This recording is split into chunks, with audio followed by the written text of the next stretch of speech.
Yeah, that's a heavy spaceship. That's a real problem if it hits. O objeto 13 Atlas continua surpreendendo os cientistas. Talvez nem seja um cometa, pois lhe falta a principal característica de qualquer cometa: ele não tem cauda. Normalmente, quando um cometa se aproxima do Sol, a radiação solar aquece seu núcleo gelado, fazendo com que o gelo e a poeira evaporem. Os raios solares empurram as partículas de gás para longe da coma, formando uma longa e brilhante cauda. No entanto, este objeto interestelar não mostra tal cauda. Imagens recentes confirmam isso claramente. Em condições normais, a evaporação de materiais voláteis tornaria a cauda visível, mas esse efeito não foi observado. Isso significa que as antigas suposições de que era um cometa não se sustentam. A natureza do objeto ainda é desconhecida, e todas as hipóteses continuam em aberto.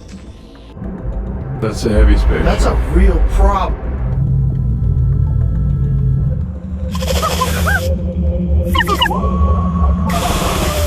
Falando sério, a hipótese de nave alienígena não pode ser descartada nem confirmada por enquanto. Em 8 de novembro, novas imagens de 13 Atlas mostraram um padrão complexo, com pelo menos 7 jatos estreitos. Isso pode ser expulsões reativas naturais de várias regiões ativas da superfície, criando a aparência de jatos em múltiplas direções. Ou talvez estejamos vendo 7 bocais de algum tipo de veículo, basicamente os motores de uma nave interestelar. Não sabemos ao certo, mas a estrutura multijato foi confirmada especificamente nos quadros de 8 de novembro.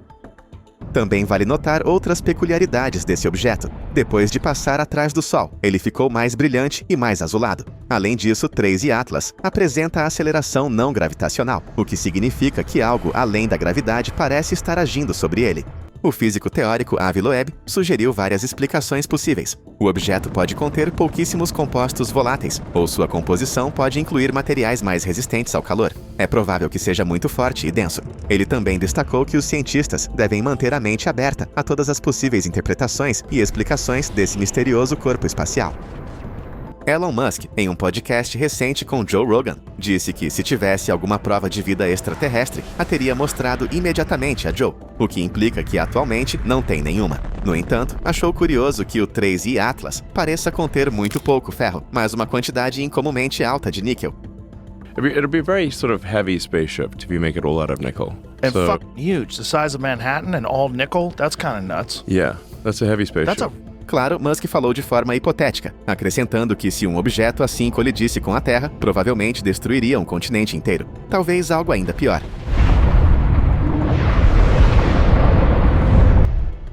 O que realmente há dentro da Área 51? OVNIs, tecnologia alienígena e segredos estranhos demais para acreditar. Até agora, vamos abrir os portões. No meio do deserto de Nevada, cercado por montanhas e leitos de lagos secos, há um trecho de terra queimada sem propósito oficial. Durante anos, ele não existia em nenhum mapa, nenhuma placa, nenhuma rota de voo acima dele. Até mesmo mencioná-lo era o suficiente para levantar sobrancelhas. Foi aqui que tudo começou, o que mais tarde se tornaria um dos lugares mais misteriosos do mundo, a Área 51. Tudo começou na década de 1950. A Guerra Fria estava esquentando, e os Estados Unidos precisavam de um local remoto para testar sua mais nova aeronave de reconhecimento. O governo se concentrou em um leito de lago seco chamado Lago Groom. Isolado, plano e com quase nenhum civil por quilômetros. Era o esconderijo perfeito. A base foi estabelecida sob o nome de Paradise Ranch, para atrair trabalhadores, mas não havia nada de paradisíaco nela. Apenas poeira, segredo e cercas que levavam a mais cercas. Oficialmente, a base não existia até 2013. Sim, recentemente. Antes disso, todas as fotos eram classificadas, e todos os registros eram ocultados. Até mesmo os pilotos que voavam nas proximidades foram instruídos a evitar o espaço aéreo, que foi marcado como restrito sem nenhuma explicação. Se sobrevoassem, corriam o risco de serem interceptados por caças. Este lugar não era apenas ultra-secreto, era invisível. Uma base construída nas sombras. Mas à medida que aviões espiões começaram a sobrevoar e formas estranhas iluminaram os céus do deserto, os rumores também se espalharam. É aí que o mistério se aprofunda, e é para lá que vamos agora. Para entender por que a Área 51 se tornou tão secreta, é preciso observar o que sobrevoava. Nos primórdios, essa base não era um esconderijo para tecnologia alienígena. Era uma plataforma de lançamento para alguns dos aviões espiões mais avançados que o mundo já viu. Na década de 1950, os Estados Unidos estavam desesperados para espionar a União Soviética sem serem pegos. Satélites ainda não existiam. Então, eles precisavam de algo que pudesse voar mais alto do que qualquer radar alcançaria. Foi aí que o U-2 entrou. Era longo, fino e de aparência frágil, mas podia voar a mais de 21 mil metros de altura, alto o suficiente para ver os locais de mísseis soviéticos sem ser detectado. Pelo menos esse era o plano. O U-2 foi construído em total sigilo e precisava de um local de teste igualmente escondido. A equipe Skunk Works da Lockheed, liderada pelo lendário engenheiro Kelly Johnson, escolheu o Lago Groom. Eles transportaram as peças secretamente, usaram linguagem codificada e garantiram que nem mesmo os trabalhadores soubessem o que estavam construindo até que estivesse pronto. O primeiro voo do U-2 aconteceu aqui. Ninguém de fora do projeto tinha a mínima ideia. Mas o U-2 não foi suficiente. À medida que o radar soviético melhorava, os Estados Unidos precisavam de algo mais rápido. Muito mais rápido. Eis o SR-71 Blackbird. Elegante, preto azeviche e capaz de voar a mais de 3 vezes a velocidade do som, parecia algo saído de um filme de ficção científica. Na verdade, se alguém o visse cruzando o céu, seria fácil entender por que pensaria que era extraterrestre. O SR-71 voava tão rápido e tão alto que nenhum míssil conseguia alcançá-lo. E foi testado mais uma vez nas sombras da Área 51. Essas aeronaves estavam anos à frente de seu tempo. Alguns dizem que até décadas, e por serem tão secretos, o público nunca obteve uma explicação para as luzes estranhas no céu ou os estrondos sônicos ecoando pelo deserto. As pessoas começaram a falar. Rumores sobre OVNIs não nasceram da ficção, mas de máquinas reais que não deveriam existir. A Área 51 não estava apenas escondendo aviões, estava escondendo o progresso. E à medida que a Guerra Fria continuava, o que sobrevoava o Lago Groom só se tornou mais estranho, mais rápido e mais difícil de explicar. Por trás de todos aqueles testes de aeronaves, estava a própria Terra. O Lago Groom, um antigo leito de lago seco no meio do nada, tornou-se a tela em branco perfeita para a ascensão de um mundo oculto. De cima parece vazio, mas na realidade, é tudo menos isso. Ao longo dos anos, as instalações do Lago Groom se expandiram de maneiras nunca documentadas publicamente. Hangares enormes surgiram. Pistas mais longas que aeroportos comerciais foram construídas. Estradas, sensores, depósitos de combustível, unidades habitacionais. Toda uma infraestrutura projetada para algo muito mais avançado do que simples testes aéreos. O que começou com algumas barracas e uma faixa de asfalto gradualmente se transformou em uma base independente que podia operar fora da rede, longe de satélites, repórteres ou até mesmo da maior parte do governo dos Estados Unidos. Os trabalhadores eram transportados em aviões sem identificação e as entregas chegavam à noite. Até mesmo os caminhões que traziam os equipamentos às vezes eram cobertos e escoltados. Muitos acreditam que alguns desses hangares ficam no subsolo, fundo o suficiente para escapar da vigilância de drones e potencialmente grande o suficiente para abrigar mais do que apenas aeronaves. A segurança em Groom Lake é notoriamente rigorosa. SUVs brancos com janelas escurecidas patrulham as colinas ao redor. Sensores estão embutidos na areia. Invasores não recebem avisos. Eles recebem ordens e multas de estilo militar que garantem que nunca mais tentem. E ainda assim, não há plantas oficiais da base em domínio público. O que se sabe vem de imagens de satélite, denunciantes raros e deslizes ocasionais em documentos governamentais. Mas talvez a parte mais estranha não seja o que está acima do solo. É o que pode estar abaixo dele. Algumas varreduras de satélite mostram assinaturas de calor inconsistentes com edifícios normais. Outros avistaram rastros estranhos de veículos que desaparecem em certos pontos, como se as estradas continuassem no subsolo. Isso levou a inúmeras teorias. Laboratórios, cofres de armazenamento ou túneis escondidos que levam ainda mais fundo no deserto. E é aqui, em Groom Lake, que começa uma das histórias mais controversas sobre a Área 51. Uma que trouxe a palavra alienígena para todas as conversas sobre a base. Em 1989, um homem chamado Bob Lazar apareceu na televisão sob uma silhueta sombreada e mudou para sempre a maneira como o mundo via a Área 51. Ele alegou ter trabalhado não diretamente na base em si, mas em uma instalação próxima chamada S4, escondida nas montanhas Papuzi. Segundo ele, a S4 fazia parte de um programa secreto focado em tecnologia de engenharia reversa. Tecnologia que, segundo ele, não foi construída por humanos. Lazar descreveu o trabalho em um disco metálico e elegante, um dos 9 armazenados na instalação. Ele não o chamou de protótipo ou jato capturado. Ele disse claramente que não era desta terra. A nave supostamente usava uma forma de propulsão que manipulava a gravidade, curvando o espaço de uma forma que nossa física não levava em conta. Suas descrições foram além. A nave não tinha costuras visíveis, nem parafusos, nem fiação. O interior era apertado e os assentos eram excepcionalmente pequenos. Pequenos demais para um humano adulto médio. Lazar acreditava que a tecnologia não era apenas avançada, mas também projetada por seres diferentes de nós.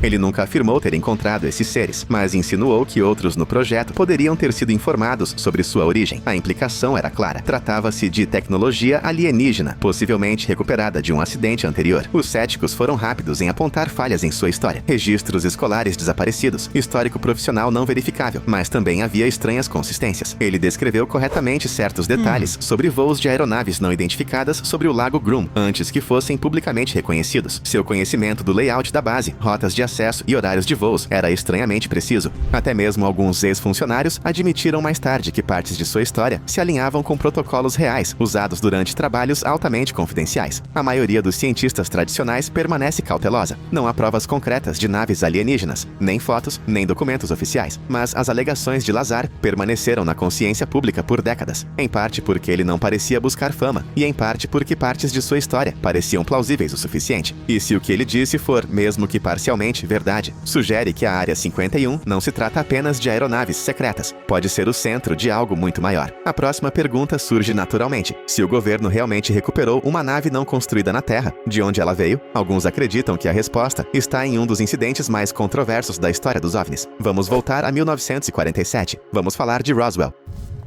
Em julho de 1947, algo estranho caiu perto de Roswell, Novo México. A princípio, o exército americano anunciou publicamente a recuperação de um disco voador. A manchete foi publicada em jornais locais, despertando interesse imediato. Mas em um dia, as autoridades mudaram a versão, alegando que se tratava apenas de um balão meteorológico. O comunicado de imprensa original foi considerado um erro, e os destroços foram rapidamente levados para locais desconhecidos. Para muitos, essa reversão repentina não pareceu correta. E com o tempo, Roswell se tornou o centro de inúmeras teorias. A explicação oficial, muito mais tarde, foi que os destroços pertenciam ao projeto Mogul, um balão ultra-secreto projetado para detectar testes nucleares soviéticos. Isso é possível. Mas então, por que o sigilo? Por que os guardas armados? Por que testemunhas, incluindo fazendeiros e até mesmo alguns militares, descreveram materiais que não podiam ser queimados, dobrados ou quebrados? Alguns até alegaram ter visto pequenos corpos humanoides rapidamente levados sob escolta militar. É aqui que a Área 51 entra em cena. Embora o local do acidente estivesse a centenas de quilômetros de distância, os pesquisadores acreditam que os destroços recuperados, o que quer que realmente fossem, foram transferidos para Nevada para estudos mais aprofundados. Na época, a base em Groom Lake não existia publicamente. Isso a tornava o local perfeito para armazenar, examinar e potencialmente reconstruir algo extraordinário em segredo. Ao longo das décadas, documentos desclassificados confirmaram que Roswell estava ligado a operações secretas reais. Ainda assim, nenhum documento menciona OVNIs ou extraterrestres. No entanto, denunciantes e fontes anônimas continuam insistindo que algo foi de fato recuperado. Algo que o governo não conseguiu explicar. Se essas alegações contiverem ao menos uma fração da verdade, não é difícil entender por que a Área 51 se tornou o local com maior probabilidade de esconder os destroços. Roswell não foi apenas um momento estranho na história. Lançou as bases para quase todas as conspirações modernas sobre OVNIs. E embora o incidente em si ainda seja debatido, o que se seguiu foram anos ainda mais bizarros de avistamentos sobre bases militares, formas estranhas no céu e relatos de testemunhas que sugerem que Roswell não foi um evento isolado.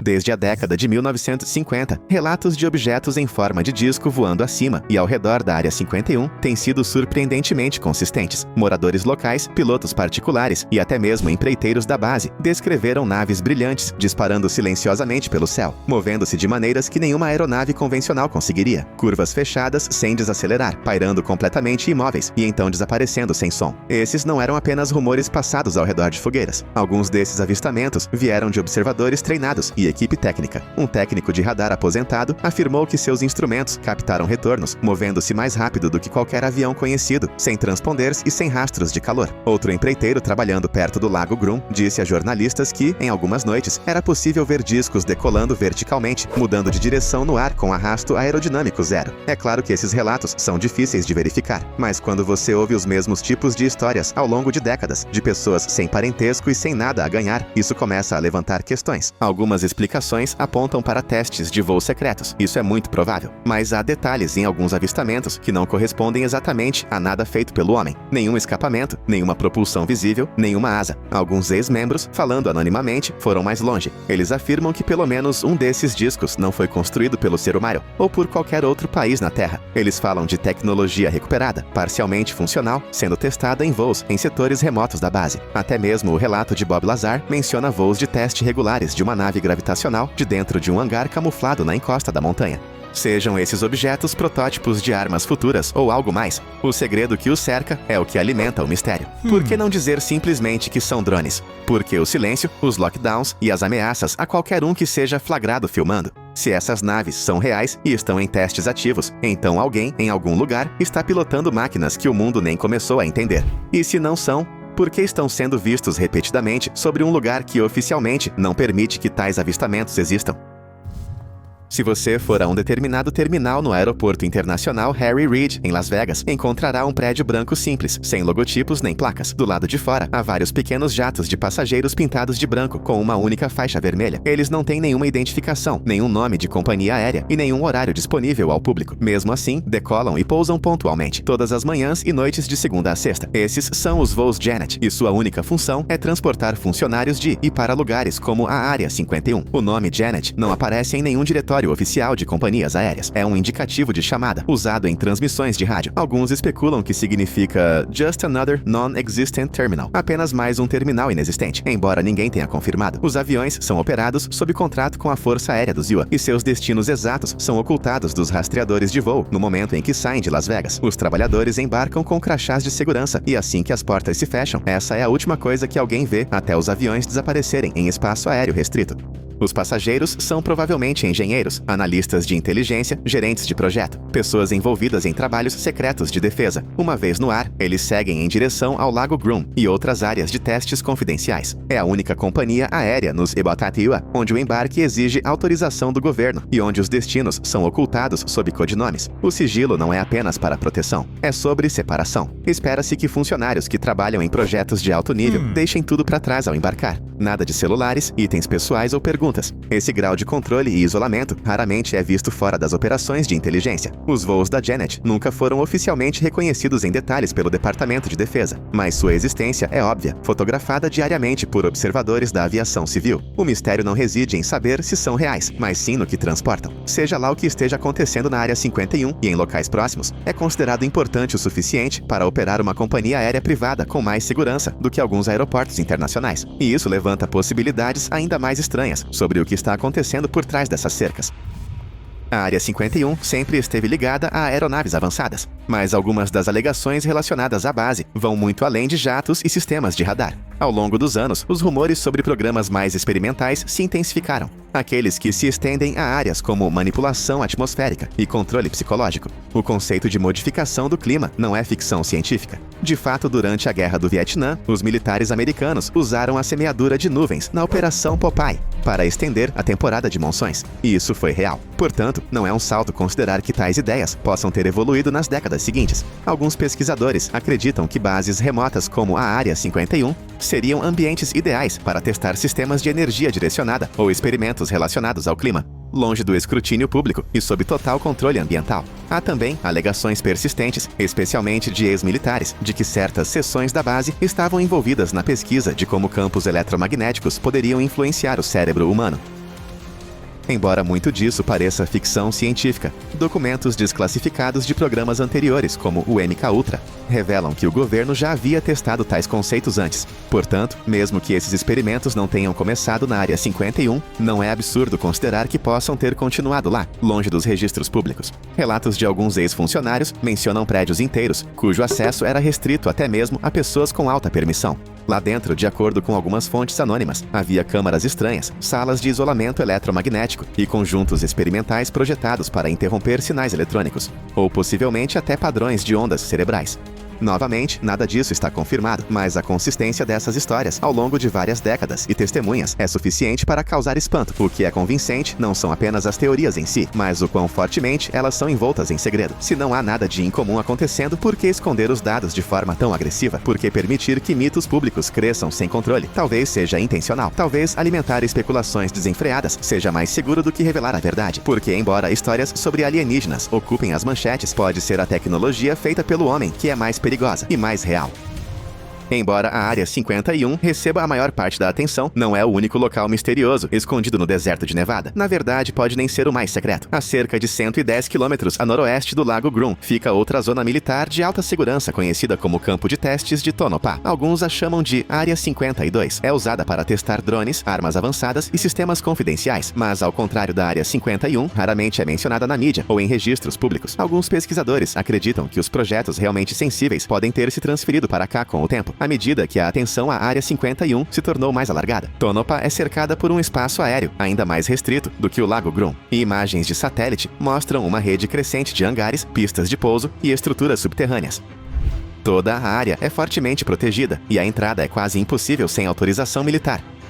Ao contrário do Lago Groom, há menos relatos civis de avistamentos ou fenômenos estranhos aqui. Provavelmente porque é ainda mais isolado de estradas e pontos de observação. Esse silêncio só alimenta especulações de que o trabalho em Tonopah pode estar mais avançado do que o público supõe.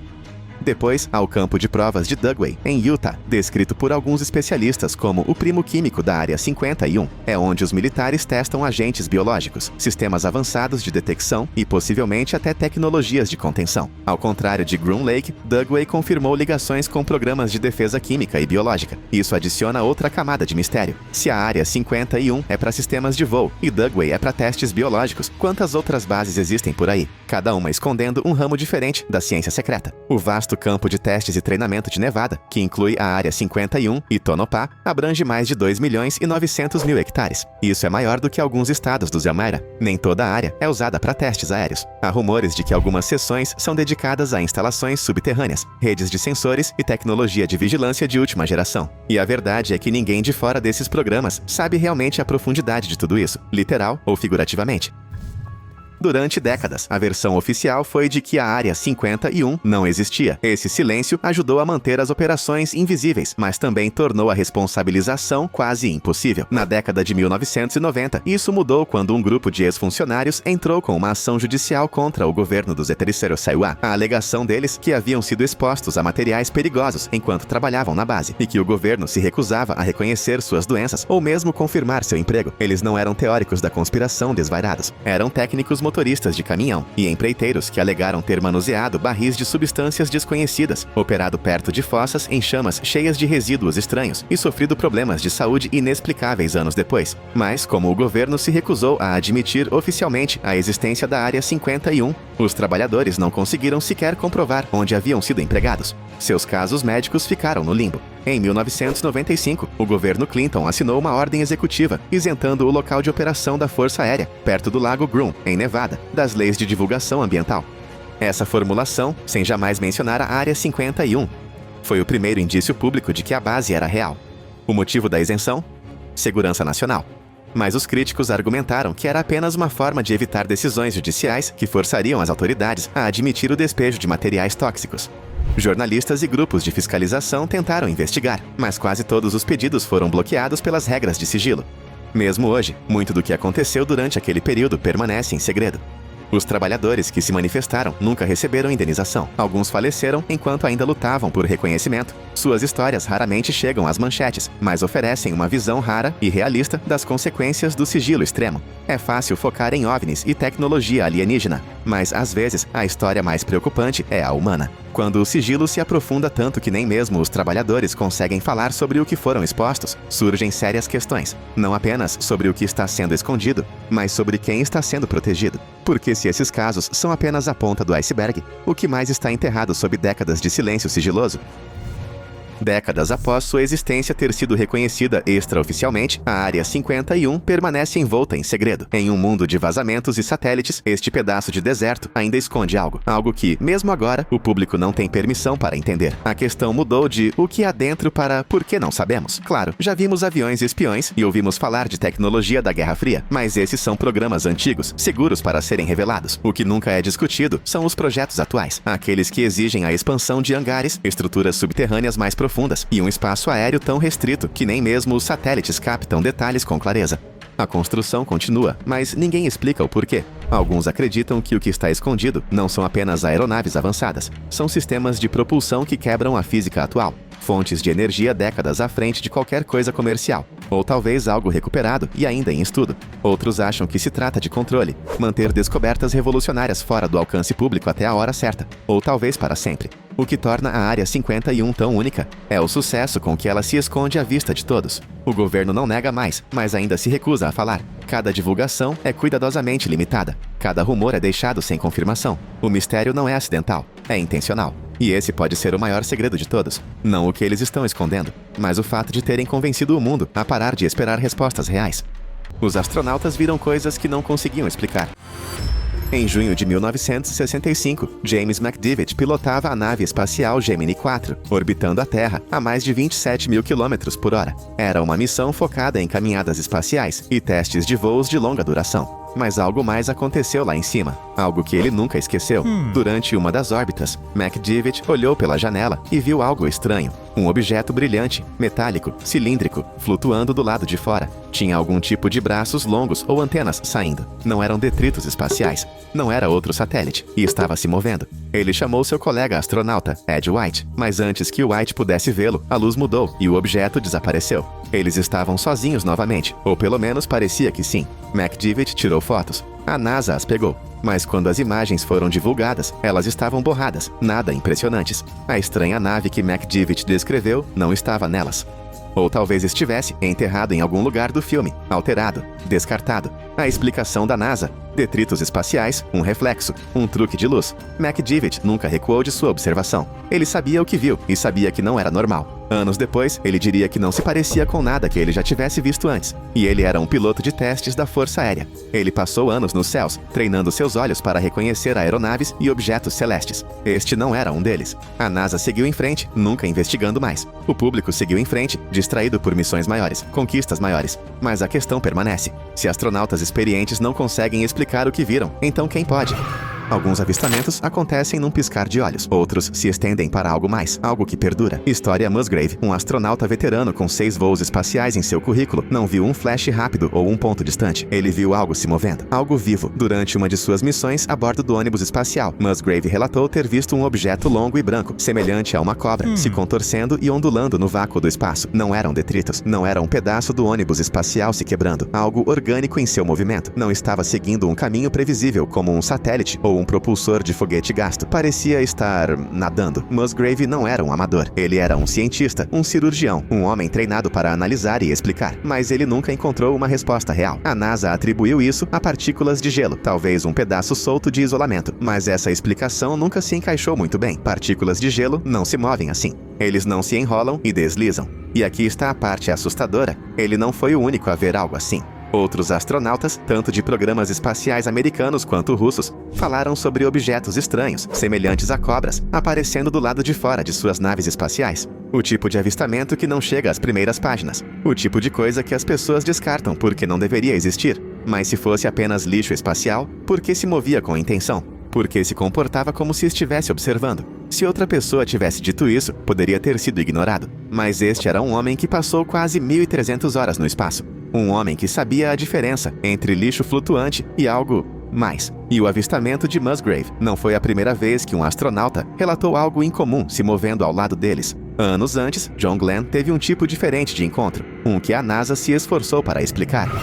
Em 1962, John Glenn se tornou o primeiro americano a orbitar a Terra. Sozinho em sua minúscula cápsula, Friendship 7, ele estava focado, alerta, completamente imerso na missão. Então, algo inesperado aconteceu, um brilho. Um enxame de pequenas luzes brilhantes cercando sua nave espacial. Elas tremeluziam e pulsavam, movendo-se de maneiras que desafiavam as expectativas. Centenas delas, talvez mais, flutuando e dançando ao redor da cápsula. Ele as chamou de vagalumes. Por minutos, ele as observou confusas, mas hipnotizadas. Elas não pareciam ameaçadoras. Elas não se comportavam como partículas de gelo, que simplesmente seguiriam o movimento da nave espacial. Elas pareciam independentes, como se tivessem aparecido por um motivo. Glenn relatou tudo ao Mission Control. No solo, os engenheiros lutavam por uma resposta. Eles precisavam de uma explicação, algo comum, algo técnico. Mais tarde, a NASA diria que os vagalumes eram condensação congelada, se desprendendo da nave espacial.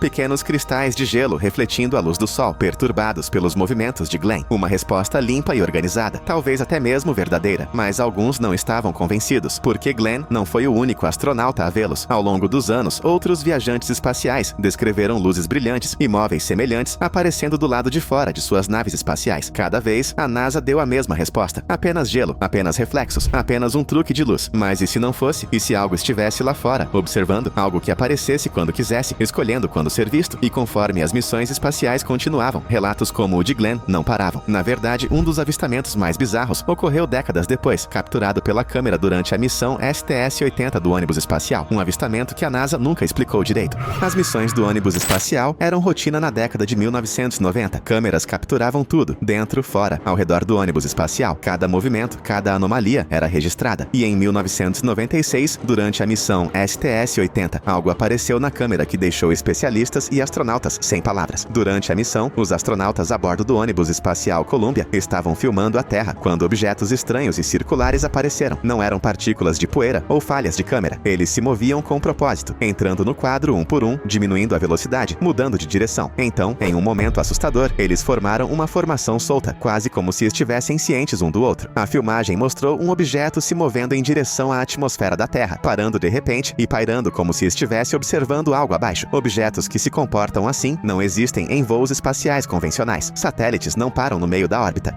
Detritos espaciais não manobram em uníssono. A NASA nunca deu uma resposta clara. A explicação oficial sugeria cristais de gelo, mas a maneira como esses objetos se moviam tornava isso difícil de acreditar. Cristais de gelo não param, mudam de velocidade e flutuam em padrões. O que quer que estivesse naquela filmagem não estava se comportando como destroços. O vídeo se tornou uma das peças mais convincentes de evidências de OVNIs capturadas pela NASA. Especialistas debateram seu significado por anos, mas ninguém conseguiu fornecer uma explicação que fizesse sentido. A filmagem da STS-80 continua sendo um vislumbre inquietante de algo desconhecido, algo observando. E, no entanto, a STS-80 não foi a única missão do ônibus espacial em que coisas estranhas foram capturadas pela câmera. Apenas um ano antes, durante a STS-75, algo ainda mais bizarro aconteceu. Tudo começou como um experimento simples. A tripulação da STS-75 lançou um cabo longo e fino no espaço, quase 19 quilômetros de cabo condutor se estendendo do ônibus espacial. Era para testar a geração de eletricidade em órbita, mas o que aconteceu em seguida chocou todos que assistiam. O cabo quebrou. Em vez de funcionar como planejado, ele se soltou, flutuando para longe do ônibus espacial. A NASA ficou decepcionada, mas a história real começou quando as câmeras deram zoom no cabo que escapava. Dezenas, talvez até centenas, de objetos estranhos e brilhantes começaram a aparecer ao redor dele, circulares, pulsantes e enormes em comparação com o próprio cabo. Eles se aproximaram, movendo-se de maneiras que não combinavam com detritos espaciais. Alguns tinham buracos em seus centros, como discos voadores clássicos. Eles não apenas passaram, eles pareciam atraídos pelo cabo, aglomerando-se ao redor dele, quase inspecionando-o. Milhões assistiram à filmagem ao vivo. Quando a NASA percebeu o que estava sendo transmitido, eles rapidamente o descartaram. Partículas de gelo, detritos, distorções de câmera fora de foco, tudo menos algo inexplicável. Mas o vídeo mostrou o contrário. Os objetos estavam se movendo independentemente, mudando de direção, agindo como se estivessem sob controle inteligente. Os desmistificadores tentaram explicar isso, mas nenhuma explicação levou em conta totalmente o grande número de objetos, seu tamanho, seus movimentos sincronizados. Até hoje, a filmagem da corda STS-75 continua sendo um dos encontros com OVNIs mais impressionantes já capturados no espaço. Mas encontros inexplicáveis não começaram com missões de ônibus espaciais. Um dos primeiros avistamentos de OVNIs por astronautas aconteceu décadas antes e veio de um homem que não tinha nada a ganhar mentindo. Gordon Cooper viu algo de perto, algo que nunca deveria estar lá. Gordon Cooper não era um astronauta qualquer. Ele foi um dos primeiros da NASA, os pioneiros espaciais da Mercury 7 America. Ele era um piloto de combate, um homem a quem eram confiados segredos nacionais, alguém que não lidava com fantasias. Quando ele disse que viu um OVNI, as pessoas ouviram. Seu primeiro encontro aconteceu anos antes de ele ir para o espaço. Enquanto estava na base aérea de Edwards, na década de 1950, Cooper e sua equipe testemunharam um disco voador pousar bem na frente deles. Eles filmaram, relataram e entregaram a filmagem para os superiores. Nunca mais foi visto. Mas a história mais famosa de OVNI de Cooper aconteceu em órbita. Durante sua missão Mercury Atlas 9, em 1963, algo estranho apareceu do lado de fora de sua cápsula. Um objeto brilhante e esverdeado se movendo a velocidades incríveis. Não era um satélite. Não eram detritos espaciais. Operadores de radar no solo confirmaram que estavam rastreando, o que significa que não era apenas uma ilusão de ótica. Cooper transmitiu o avistamento por rádio para a NASA, mas quando pousou, algo mudou. Repórteres não tinham permissão para perguntar sobre isso. As transcrições oficiais omitiram qualquer menção ao OVNI, e Cooper foi instruído a nunca discuti-lo publicamente. Anos depois, ele quebrou seu silêncio. Ele falou abertamente sobre OVNIs, sobre as coisas que viu, sobre a recusa do governo em reconhecer a verdade. Ele estava convencido de que a inteligência extraterrestre era real, que tinha estado aqui, que tinha estado observando.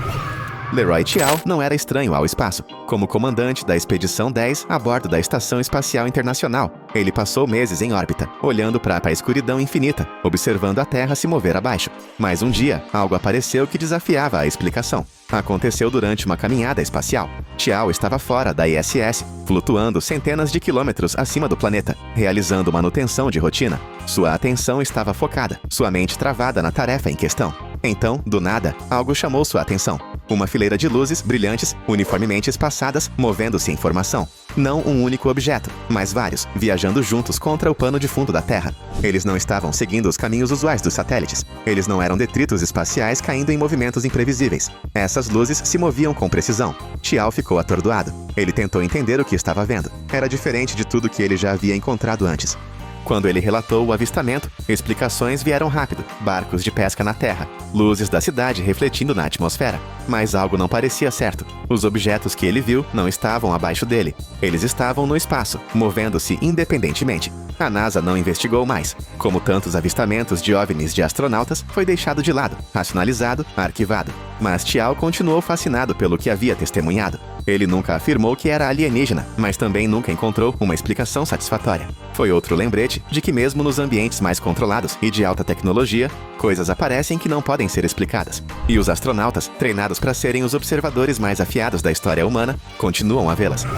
Edgar Mitchell não era apenas mais um astronauta. Ele era um cientista, um oficial condecorado da Marinha e um dos poucos humanos que andaram na Lua. Mas depois de sua missão, Apollo 14, seu foco mudou, porque Mitchell havia aprendido algo que ele não podia ignorar. Ele nunca viu pessoalmente um OVNI no espaço, mas o que ele viu foi ainda mais convincente. Ele conheceu pessoas nas profundezas dos círculos militares e de inteligência que lhe disseram, off the record, que não estávamos sozinhos. Ele alegou que extraterrestres estavam visitando a Terra há muito tempo, que o governo sabia e que a verdade estava sendo mantida longe do público. Mitchell não estava apenas especulando. Ele passou anos conversando com autoridades de alto escalão, incluindo aquelas que trabalharam em Roswell. Ele falou com oficiais militares que juraram ter visto naves acidentadas, corpos de extraterrestres mortos e tecnologia tão avançada que fazia aeronaves modernas parecerem primitivas. A NASA se distanciou das alegações de Mitchell, mas isso não o impediu. Ele deu entrevistas, escreveu livros e insistiu que os governos mundiais estavam suprimindo o conhecimento sobre OVNIs por décadas. Ele até deu a entender que alguns astronautas tinham visto mais do que tinham permissão para admitir. E, no entanto, as palavras de Mitchell não eram completamente únicas. Em todo o mundo, no coração da Guerra Fria, os cosmonautas soviéticos estavam testemunhando coisas estranhas por conta própria. Mas, ao contrário do Ocidente, seus encontros estavam enterrados ainda mais profundamente em segredo. Não foram apenas os astronautas americanos que relataram o inexplicável. Os cosmonautas soviéticos tiveram seus próprios encontros. Encontros que eram tão desconcertantes, tão misteriosos, mas ainda mais fortemente suprimidos. Um dos casos mais famosos veio de Pavel Popovich, um cosmonauta soviético altamente respeitado. Enquanto pilotava um avião em alta altitude em 1978, ele e sua tripulação viram uma enorme nave triangular o seguindo. Não era um satélite, não era um meteoro. Ele se movia com propósito. Quando ele relatou, foi instruído a ficar quieto. Então houve Vladimir Kovalionok, um cosmonauta, a bordo da Estação Espacial Salyut 6 em 1981. Durante sua missão, ele viu um objeto do lado de fora da janela da estação, uma esfera, pulsando com energia, mudando de forma enquanto ele observava. Não era nada como detritos espaciais. Antes que ele pudesse pegar uma câmera, o objeto desapareceu de repente.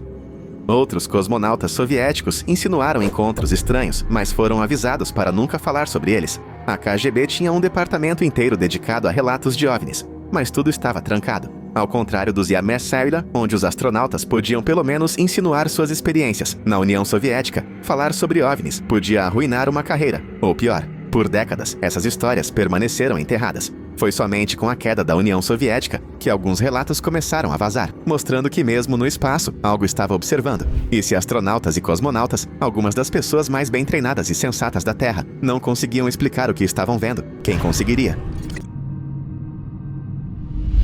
A maioria das pessoas nunca ouviu falar de Maurice Chatelain. Ele não era um astronauta, mas desempenhou um papel crucial nas primeiras missões espaciais. Ele foi o chefe de comunicações da NASA durante o programa Apollo, um homem com acesso a sinais de transmissão e conversas confidenciais entre astronautas e o controle da missão. E o que ele mais tarde alegou chocou todos que ouviram. Chatelain afirmou que a NASA estava ciente da atividade extraterrestre no espaço há muito tempo. Ele alegou que todas as missões Apollo encontraram OVNIs em algum momento, mas a informação estava enterrada, escondida atrás de documentos confidenciais e explicações vagas. A verdade real, ele disse, era que os astronautas não estavam sozinhos lá fora. Ele até sugeriu que a Apollo 11, a primeira missão a pousar na Lua, tinha visto algo estranho assim que chegaram. A conversa de rádio foi cortada das transmissões públicas, mas de acordo com Chatelain, Neil Armstrong e Buzz Aldrin relataram visitantes observando-os da borda de uma cratera. Objetos grandes e brilhantes, apenas parados ali, observando. A NASA rejeitou as alegações de Shetland, mas ele não foi o único a sugerir encontros estranhos durante a Apollo 11. O próprio Buzz Aldrin falaria mais tarde sobre algo incomum que o seguiu no caminho para a Lua. Buzz Aldrin ficou atrás apenas de Neil Armstrong em pisar na Lua, mas sua experiência mais bizarra aconteceu antes mesmo de pousarem. A caminho da superfície lunar, Aldrin viu algo estranho do lado de fora da nave espacial, um objeto brilhante e em movimento, acompanhando o ritmo da Apollo 11. A princípio, ele pensou que poderia ser um estágio de foguete gasto, se afastando deles, mas quando contataram o controle da missão, foram informados da última posição conhecida do estágio do foguete. Estava a mais de 9.600 quilômetros de distância. O que quer que estivesse lá fora com eles, não era deles. Aldrin e a tripulação debateram se deveriam relatar. Falar sobre OVNIs não era exatamente encorajado. Eles decidiram mencioná-lo em termos vagos, mantendo-o fora dos registros oficiais. Anos mais tarde, Aldrin reconheceria o avistamento publicamente, afirmando que não tinha certeza do que era, apenas que não pertencia a eles. A resposta da NASA? Reflexos nas janelas da espaçonave. Uma desculpa comum, usada repetidamente quando os astronautas viam algo que não se encaixava no roteiro. A Apollo 11 fez história, mas seu estranho encontro a caminho da Lua nunca foi seriamente investigado. E eles não foram a única tripulação da Apollo a vivenciar algo estranho. Apenas 3 missões depois, a Apollo 14 teve seu próprio momento misterioso, que aconteceu em uma frequência de rádio aberta. Durante as missões Apollo, os astronautas tinham 2 tipos de comunicação: transmissões públicas, que o mundo podia ouvir, e canais médicos privados, reservados para conversas que não eram para o ouvido público. Mas durante a Apollo 14, algo escapou que não deveria ser ouvido. Uma conversa estranha e sussurrada entre a tripulação surgiu, discutindo um objeto desconhecido que eles tinham avistado. A transmissão foi parcialmente gravada antes de ser cortada. As palavras foram breves, mas assustadoras. Nós encontramos o bicho-papão. Eu ainda o tenho. Sim, ele está olhando para nós. Então, silêncio. O canal foi trocado. Nenhuma explicação adicional foi dada. A NASA nunca abordou isso. A transcrição permaneceu enterrada por anos. Oficialmente, a Apollo 14 não teve encontros com objetos desconhecidos, mas a transmissão sugeriu outra coisa, algo visto, reconhecido e então rapidamente escondido. E quanto mais profundamente se olha nos registros da era Apollo, mais momentos estranhos como esse começam a aparecer. Conversas interrompidas, luzes inexplicáveis e relatos de astronautas que anos depois admitiriam ter visto coisas que não conseguiam explicar. A Apollo 16 deveria ser uma missão direta, outro passo na jornada da humanidade pela Lua. Mas o que os astronautas capturaram em filme, durante seu tempo em órbita, deixou para trás uma das mais debatidas partes de filmagens da Apollo já registradas. Enquanto o módulo de comando da Apollo 16 estava circulando a Lua, uma câmera a bordo capturou um objeto misterioso no espaço. Parecia ser uma nave estruturada, metálica, refletindo a luz do Sol. Ele pairou perto da nave espacial, aparentemente observando antes de se afastar lentamente. A filmagem mostrou um objeto que não correspondia a nenhum satélite, nave espacial ou detritos lunares naturais conhecidos. A explicação da NASA: eles alegaram que era o holofote do módulo lunar Apollo 16, um reflexo de seu próprio equipamento. Mas muitos não estavam convencidos. A maneira como o objeto se movia, a maneira como ele mantinha a posição e então se afastava lentamente, não correspondia a um simples reflexo de luz. Alguns pesquisadores acreditam que a filmagem mostra uma nave desconhecida, possivelmente algo monitorando a Apollo 16. O clipe permaneceu enterrado por anos, ressurgindo apenas quando a NASA divulgou milhares de fitas antigas da Apollo. Até hoje, nenhuma resposta clara foi dada. Foi apenas uma ilusão de ótica, ou a Apollo 16 estava sendo observada? E se havia algo lá fora, o que a Apollo 11 viu primeiro? Porque se as alegações de Maurice Shetland fossem verdadeiras, Neil Armstrong viu algo ainda mais perturbador. Oficialmente, as primeiras palavras de Neil Armstrong da Lua foram algumas das mais famosas da história. Este é um pequeno passo para o homem, um salto gigante para a humanidade. Mas alguns acreditam que outra conversa ocorreu, uma privada. Uma que nunca foi destinada a atingir o público. De acordo com relatórios vazados e alegações de fontes de inteligência, Armstrong fez uma transmissão urgente e confidencial para a NASA logo após pisar na Lua. Nele, ele descreveu grandes objetos, observando-os da borda de uma cratera. A suposta transmissão foi mais ou menos assim: eles estão aqui, eles estão nos observando. Eu lhe digo, há outras naves espaciais aqui alinhadas do outro lado da cratera. Eles estão nos observando. A NASA cortou rapidamente o feed público, mudando para um canal secreto. Armstrong e Aldrin continuaram sua missão, mas de acordo com algumas fontes, eles ficaram abalados. Após seu retorno, nenhum deles falou sobre isso publicamente. A NASA descartou a alegação como nada mais do que conversa de conspiração. Nenhuma transmissão desse tipo foi confirmada, e Armstrong nunca a reconheceu publicamente. Mas anos depois, outros astronautas, incluindo Edgar Mitchell, sugeriram que a Apollo 11 tinha visto algo incomum na Lua. Se Armstrong realmente teve uma conversa secreta naquele dia, o que era tão importante que tinha que ser escondido do mundo? E por que a NASA continuou a negar encontros de astronautas com objetos desconhecidos, até que os denunciantes começaram a vazar as filmagens? Por décadas, a NASA manteve um controle rígido sobre as filmagens e comunicações de missões espaciais. Mas não importa o quanto eles tentassem conter a verdade, algumas peças escapavam. Antigos contratados e funcionários da NASA se apresentaram ao longo dos anos, alegando que certos vídeos foram deliberadamente alterados, escondidos ou classificados. Uma das denunciantes mais conhecidas, Donna Hare, trabalhou como técnica de fotografia dentro da NASA. Ela alegou ter visto imagens adulteradas, com objetos estranhos editados antes do lançamento público. Ela não estava sozinha. Outro ex-funcionário da NASA, Ken Johnston, alegou que os astronautas da Apollo haviam fotografado objetos estranhos na Lua, mas foram ordenados a entregar todas as imagens, muitas das quais nunca mais foram vistas. Depois, houve os feeds ao vivo, vazados, transmissões sem cortes de missões de ônibus espaciais e da ISS, mostrando objetos se movendo contra toda a física conhecida antes que a NASA cortasse abruptamente a transmissão. Toda vez, a resposta era a mesma: falha na câmera, gelo, reflexos. Mas quantas coincidências são necessárias antes que deixe de ser uma coincidência? Os denunciantes da NASA insistem que os astronautas encontraram coisas que não conseguem explicar, mas que admitir isso pode prejudicar a credibilidade, causar pânico público ou, pior, revelar que não estamos sozinhos. Por décadas, os astronautas, nossos olhos mais bem treinados no espaço, viram algo observando, seguindo, esperando. A NASA nega, as filmagens desaparecem, as vozes são silenciadas, mas a verdade vagueia um pouco além do alcance, nos circulando no escuro. Se eles estão lá fora, o que eles querem?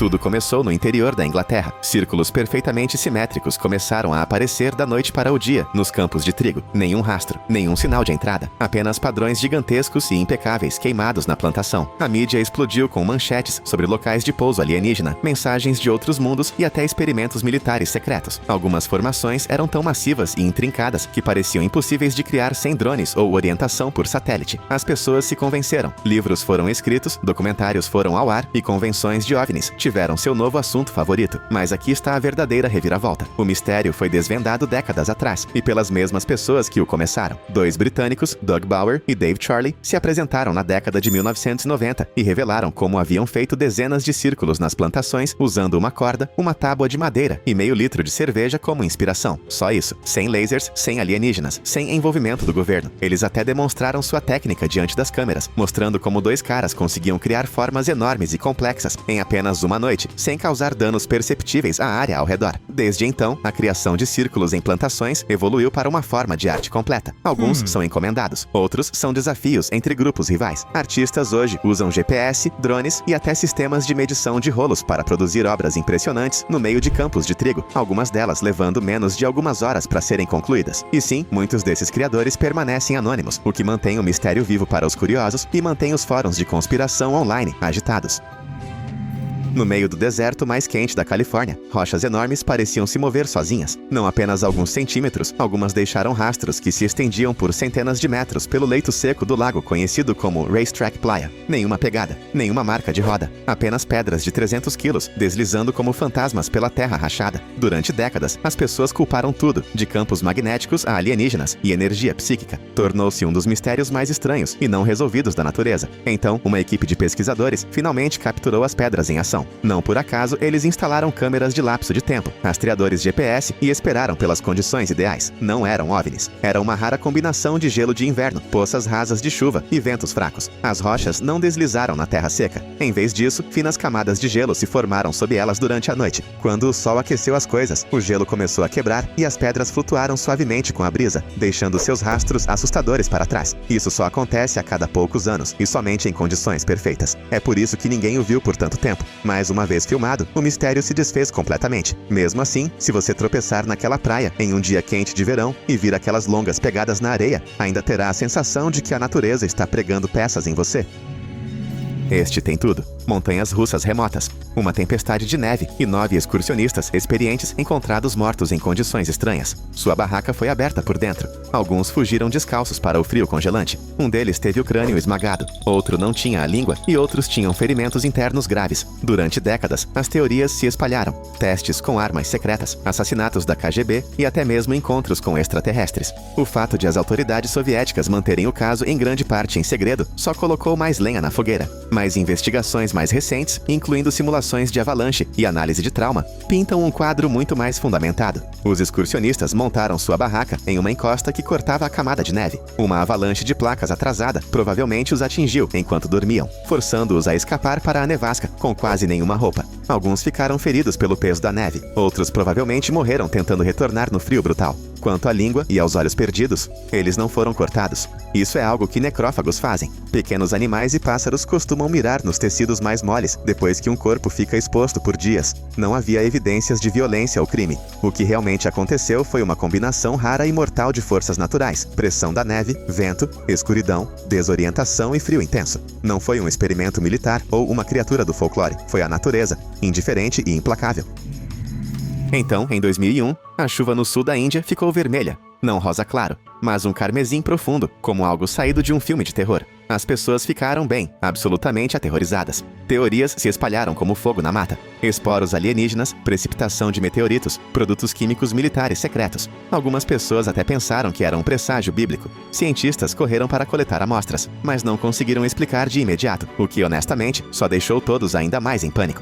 A mídia do mundo todo aderiu à ideia de que vida extraterrestre estava chovendo na Terra, mas o verdadeiro culpado, algas. Especificamente, Trentipolia annulata, que é um tipo de esporo no ar que aparece em grande número durante a estação das monções. Essas partículas microscópicas se misturaram à água da chuva e sim a deixaram vermelha. A demora para descobrir isso se deveu principalmente à má comunicação e, você sabe, aos testes de laboratório bastante limitados naquela época. Mas depois que fizeram uma análise genética adequada, a resposta ficou clara como cristal. E, curiosamente, esse tipo de chuva de sangue acontece em outros lugares, até mesmo na Europa, há séculos. Antigamente, as pessoas a viam como um sinal de guerra ou castigo divino, mas na realidade é apenas a natureza exibindo seu lado estranho. O drama era todo sobre a cor, mas por trás disso havia apenas um processo biológico silencioso, sem a necessidade de alienígenas.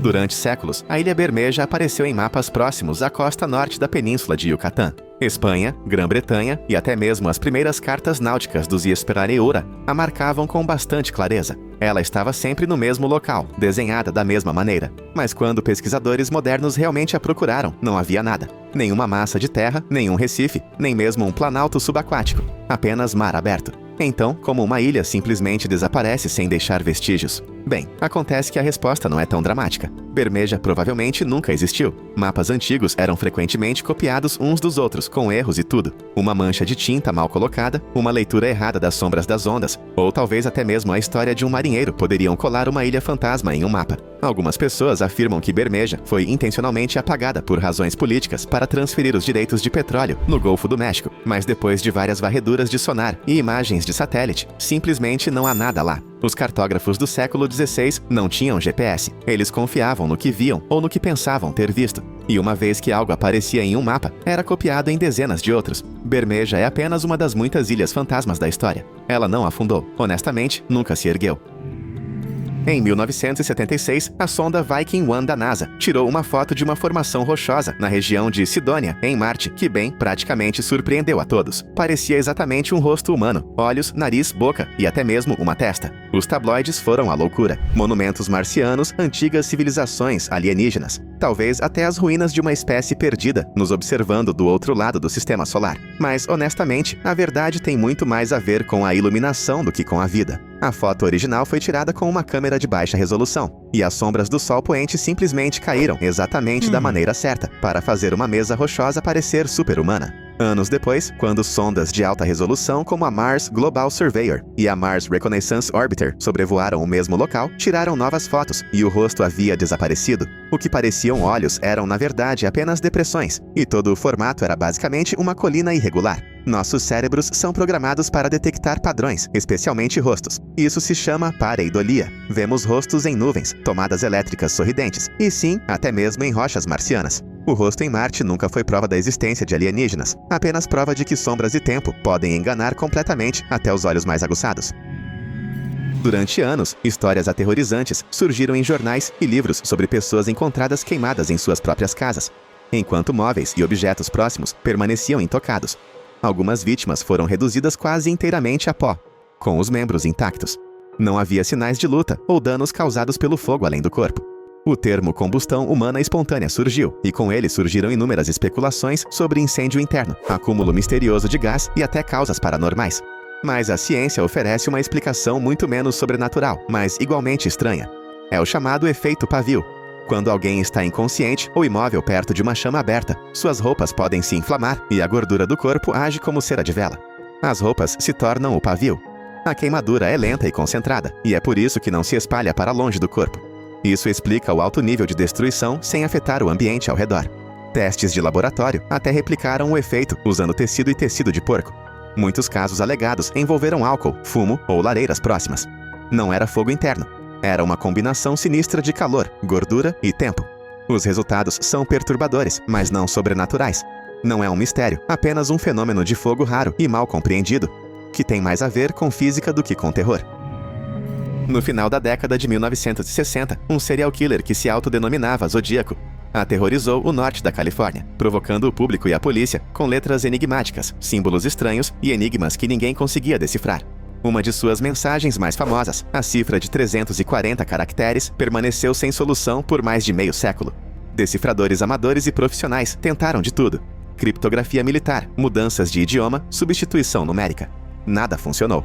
A cifra tornou-se tão infame quanto o próprio assassino.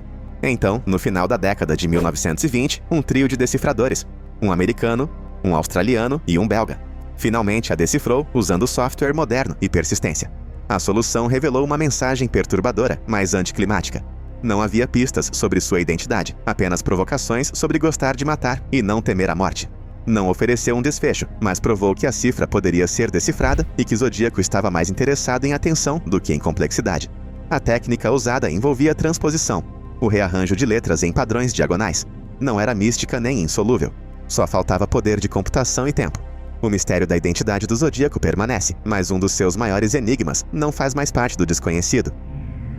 Na pequena vila de Jatinga, aninhada nas colinas do nordeste da Índia, um fenômeno estranho acontece quase todos os anos. Durante meses específicos, dezenas de pássaros mergulham em direção ao solo à noite, alguns colidindo com árvores, casas e até postes de luz. Os moradores locais acreditavam que espíritos malignos estavam forçando os pássaros a cair do céu. E isso tem sido chamado de ritual de suicídio de pássaros por décadas, e transformou a vila em uma espécie de destino de turismo sombrio. Mas os pesquisadores têm uma explicação muito mais clara. Os pássaros não estão cometendo suicídio, eles estão desorientados. O evento ocorre apenas sob condições precisas, após fortes chuvas de monção, durante noites de neblina e apenas em uma faixa muito estreita de terra. Aves migratórias que voam pela área ficam confusas com a baixa visibilidade e são atraídas por luzes artificiais. Uma vez perto da vila, elas voam erraticamente e às vezes caem de puro pânico e exaustão. A maioria das aves envolvidas nem sequer são espécies locais. Elas estão apenas de passagem. Os chamados suicídios são, na verdade, apenas acidentes trágicos causados pelo clima, geografia e luzes artificiais. Já existem esforços para reduzir a iluminação durante os períodos de pico da migração para evitá-la.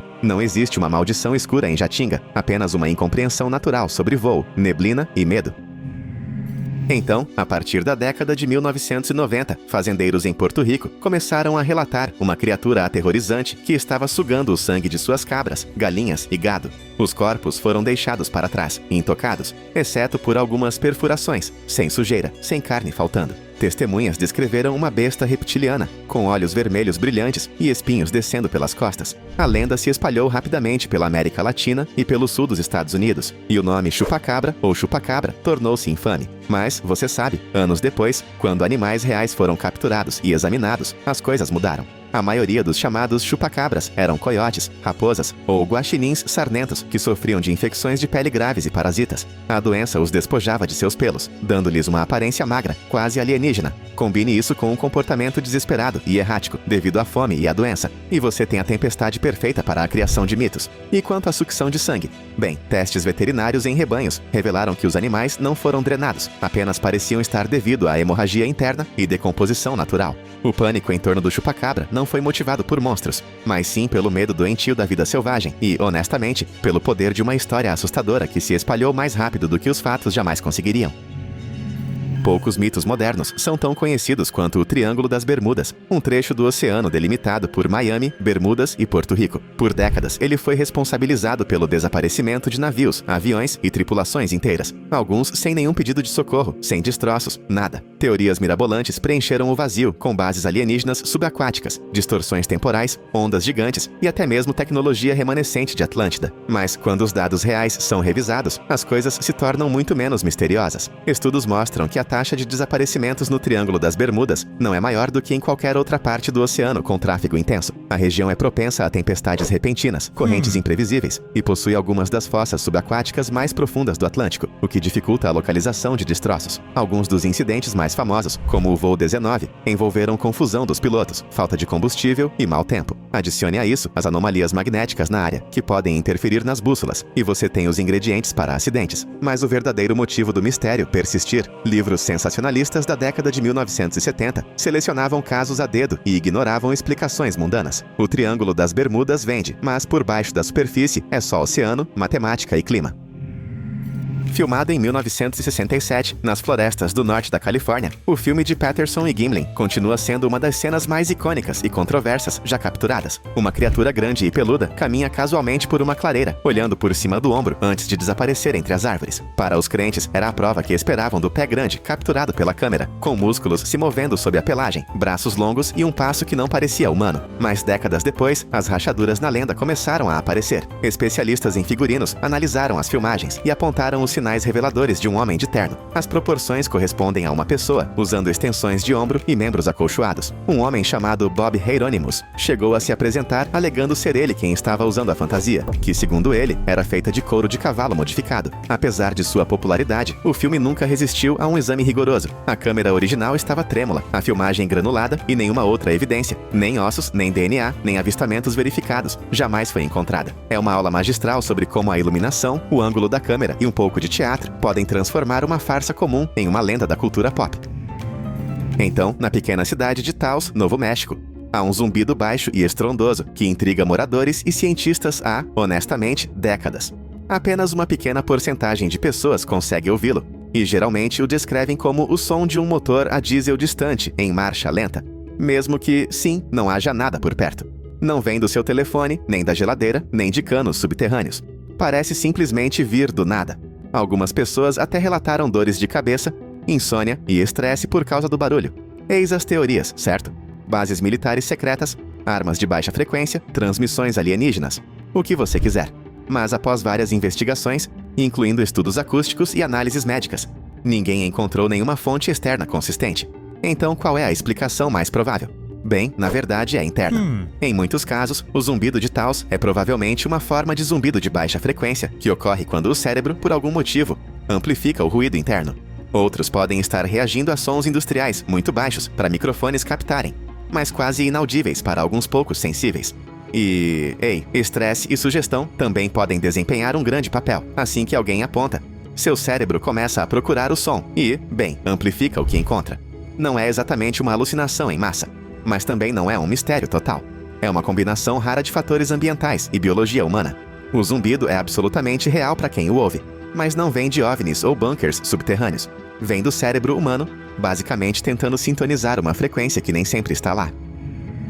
Em 1977, um radiotelescópio da Universidade Estadual de Ohio captou este poderoso sinal de 72 segundos do espaço profundo. Era tão incomum que o astrônomo Jerry Ehman o circulou na impressão e escreveu "Uau" na margem. E, bem, esse nome pegou. O sinal se parecia muito com o que os pesquisadores imaginavam ser uma transmissão de uma civilização alienígena, sem origem terrestre óbvia, vindo da parte certa do céu, e não se repetiu imediatamente. Por décadas, as pessoas o consideraram uma possível prova de que alguém ou algo estava tentando nos contatar. Mas então, em 2017, o astrônomo Antônio Paris apresentou uma explicação bastante sólida. Na época do sinal, dois cometas, 266 P. Christensen e P. 2008-2, estavam pairando naquela região do espaço. Os cometas podem emitir ondas de rádio de hidrogênio exatamente na mesma frequência em que o sinal "Uau" foi captado. O telescópio naquela época não rastreava cometas e, honestamente, os filtros de software eram muito mais primitivos do que os que usamos hoje. Agora, com instrumentos mais avançados, descartamos a maioria das origens artificiais ou alienígenas. O sinal "Uau" continua fascinante, mas todas as evidências apontam para causas naturais, não para mensagens extraterrestres. Acontece que o espaço é bastante barulhento e, às vezes, a natureza simplesmente nos dá uma bola curva no rádio. Então, lá pelos idos de 1800, alguns relatos realmente estranhos começaram a sair de uma cripta familiar em Barbados. O cofre Chase, que era selado com uma pesada laje de mármore, era aberto para um enterro apenas para revelar o caos total em seu interior. Os caixões que haviam sido colocados lá antes não estavam mais onde estavam. Alguns estavam virados, outros empilhados, uns sobre os outros, embora o túmulo tivesse sido selado com argamassa e não mostrasse sinais de perturbação externa. E veja só, toda vez que era reaberto, a mesma coisa acontecia. Nenhum roubo, nenhum dano, apenas caixões misteriosamente jogados de um lado para o outro. As teorias meio que desmentiam tudo, de espíritos vingativos a terremotos e rituais de voodoo. Mas quando os historiadores analisaram um pouco mais a fundo, a resposta foi, bem, muito menos assustadora. A cripta era parcialmente subterrânea, em uma área propensa a inundações e deslocamentos de solo. Os caixões, feitos de metal pesado e hermeticamente fechados, flutuavam durante as enchentes, e depois se recolocavam em uma confusão desordenada quando a mágoa baixava. A laje de mármore era tão pesada, e a cripta era aberta tão raramente, que ninguém teria notado os pequenos problemas estruturais embaixo. Por fim, as autoridades transferiram os corpos para outro lugar e selaram o jazigo definitivamente. O mistério desapareceu, mas, sabe, a história permaneceu. É um exemplo perfeito de como algo estranho, mas totalmente explicável, pode se tornar uma lenda simplesmente por permanecer inexplicável por tempo suficiente. Quando o Mary Celeste foi encontrado à deriva no Oceano Atlântico em 1872, a tripulação havia desaparecido, sem deixar vestígios. O navio estava intacto, a carga intocada. O bote salva-vidas estava desaparecido, mas não havia sinais de violência ou perigo. O diário de bordo do capitão parou abruptamente. Parecia que a tripulação simplesmente desaparecera no meio da refeição. Escritores e contadores de histórias não resistiram a culpar piratas, monstros marinhos, distorções temporais e até abduções alienígenas. Mas a história real é muito mais fundamentada. A carga era de 1.700 barris de álcool industrial, altamente inflamável e propenso a liberar vapores. Os investigadores agora acreditam que alguns desses barris vazaram, fazendo com que o capitão temesse uma possível explosão. Sem sinais visíveis de incêndio, mas talvez um estrondo alto ou uma liberação repentina de pressão. A tripulação provavelmente evacuou temporariamente para o bote salva-vidas, amarrando-se ao navio com uma corda caso as coisas se acalmassem. Mas se a corda arrebentasse e o mar ficasse agitado, eles ficariam desamparados, vendo o navio se afastar. O Mary Celeste continuou navegando sem eles. O navio virou lenda, mas a explicação dispensa monstros marinhos. Apenas pânico, vapor de álcool e azar no mar. No início do século XIX, a família Bell, do Tennessee, alegou estar sob ataque de uma força sobrenatural. Vozes estranhas, ruídos de arranhões, móveis se movendo sozinhos e ataques físicos violentos eram atribuídos a um espírito conhecido como Bruxa Bell. A lenda se espalhou rapidamente, com até mesmo o futuro presidente Andrew Jackson supostamente intrigado pelo caso. Por mais de um século, foi considerada uma das assombrações mais bem documentadas da história americana. Mas quando você analisa as histórias de fantasmas e analisa os relatos em primeira mão, as coisas começam a mudar. Há fortes evidências de que a atividade estava ligada a tensões familiares, particularmente entre John Bell e um de seus filhos. Alguns historiadores acreditam que a assombração era uma forma de trauma psicológico, sendo encenado, possivelmente até encenado por alguém da casa. Outros sugerem que era simplesmente histeria coletiva, onde a sugestão e o estresse faziam a família interpretar sons comuns como algo sinistro. Nenhuma testemunha verificada fora da família jamais vivenciou os supostos ataques em primeira mão. E com o tempo, a história cresceu. Detalhes foram adicionados, motivos inventados, vozes receberam nomes. A bruxa do sino não era um demônio, nem um espírito. Era uma mistura de medo, fofocas locais e uma boa história de fantasma que se infiltrou no folclore sulista. Durante a Segunda Guerra Mundial, um dirigível da Marinha dos Cicero Theseus decolou da Baía de São Francisco em uma missão de patrulha de rotina para procurar submarinos inimigos. Poucas horas depois, o dirigível LH retornou à terra firme e caiu suavemente em uma área residencial. Mas quando os socorristas chegaram, encontraram algo estranho. A tripulação havia desaparecido. Nenhum sinal de luta, nenhum paraquedas faltando, e a porta da cabine estava destrancada. O equipamento ainda estava a bordo, e o dirigível em si estava praticamente intacto. Era como se os dois tripulantes tivessem simplesmente desaparecido em pleno voo. As teorias se espalharam. Alguns disseram que eles foram sequestrados. Outros alegaram que descobriram um segredo e foram silenciados. Mas a história real é muito mais realista e trágica. Os investigadores concluíram que um ou ambos os tripulantes provavelmente saíram da cabine para inspecionar ou ajustar algo, talvez na estrutura externa, enquanto o dirigível voava baixo e devagar. Se um deles escorregasse ou se ambos se inclinassem demais enquanto tentavam consertar um problema, poderiam ter caído no mar sem que o piloto tivesse tempo de reagir. Sem ninguém nos controles, o dirigível simplesmente flutuou de volta para a Terra por conta própria. O dirigível fantasma não foi obra de forças secretas, mas sim um acidente aéreo que deixou mais perguntas do que respostas em seu rastro. É isso aí. Qual enigma famoso você tem a resposta? Escreva nos comentários. E não se esqueça de conferir nossos outros vídeos.